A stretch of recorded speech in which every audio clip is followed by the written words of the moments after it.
Hey, what's up all you crazy cats? Welcome back to another NahWare devlog. Today I'm going to be starting off with something pretty exciting, pretty special. It's a shader, and I know nothing about shaders, so I just copied some code that I found online. Basically, what I wanted is to recreate the sort of boiling, wobbling effect of my mockups. Of course, I could do that very easily in Blender because I know how to use Blender, and I know how to use GameMaker, but what I don't know how to use is the shading language, because it's its own special thing.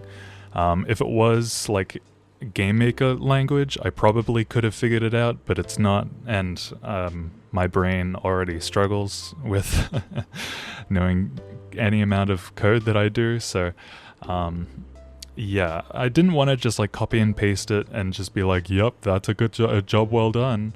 So I did want to try and sort of understand how it works, so even if I couldn't create it, I still know how it works, so I would be able to recreate it or modify it if the need arises. So I read through it and I sort of stared blankly at it for a while, but I think that the way that it works is that it calculates an offset with a sine sort of wave, and then it randomizes the sine with a different seed every few seconds, and the sine wave is different based on the x and the y, and then all of that is brought together and sort of multiplies the offset of certain chunks that it calculates, but then that number is then floored to make sure there's no anti-aliasing, because I like hard edges in my pixel art. So that was very nice, and that means that when I do add all the games and stuff, I won't have to create 50 sprites for everything, just add the boiling effect. Now it's all just done procedurally. I don't know if it's procedural in GameMaker. I really don't know how the shading language code works. Maybe if I did want to get into more in-depth game creation, I would learn about it, but since I just want to know how to code games, it's sort of difficult to articulate my point, but I think I am clear enough. But yeah, that is a very, very nice change. Nice addition. Moving on from that, I wanted to add some games to this game that I'm creating, and so the first one that I created is a sort of pump, like a bicycle pump. I imagine you could use it to inflate a balloon. It could even be something more abstract, like pushing it down to blow up some TNT, or flicking a lever. A lot of different things that just need something to move from the top and down.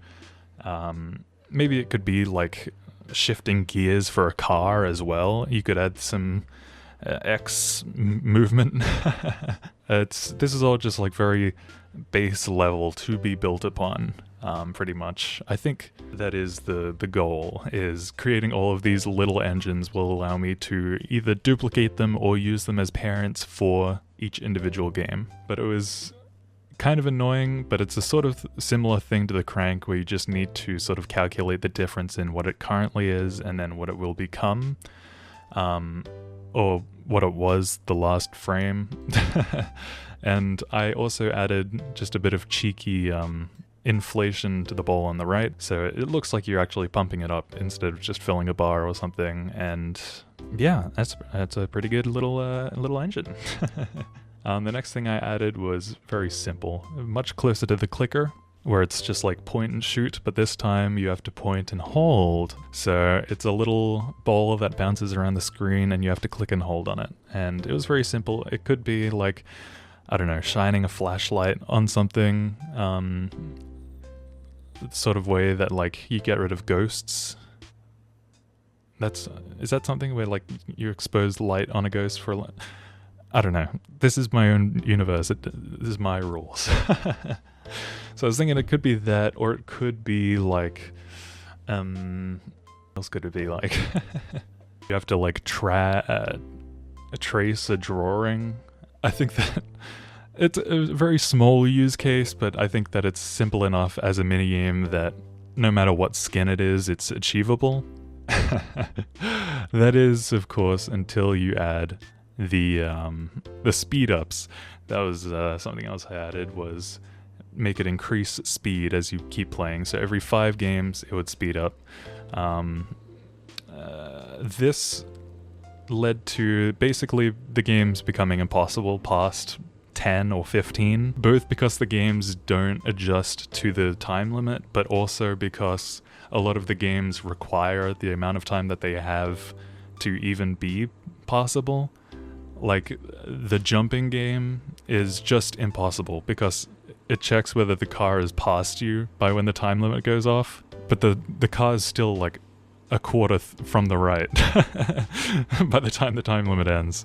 So I'm gonna need to make some adjustments if I do end up keeping the time the way it is. I did also change it so that the time increments would be smaller, because before it would go from, I don't know, 3 seconds for one of the minigames to like 1 second. So that wasn't very fair. But yeah, after tinkering around a bit, it is mostly possible. So we'll see how that continues. That'll be it for this devlog. I've sort of slowed down a bit, which is kind of annoying. I will try and pick it back up.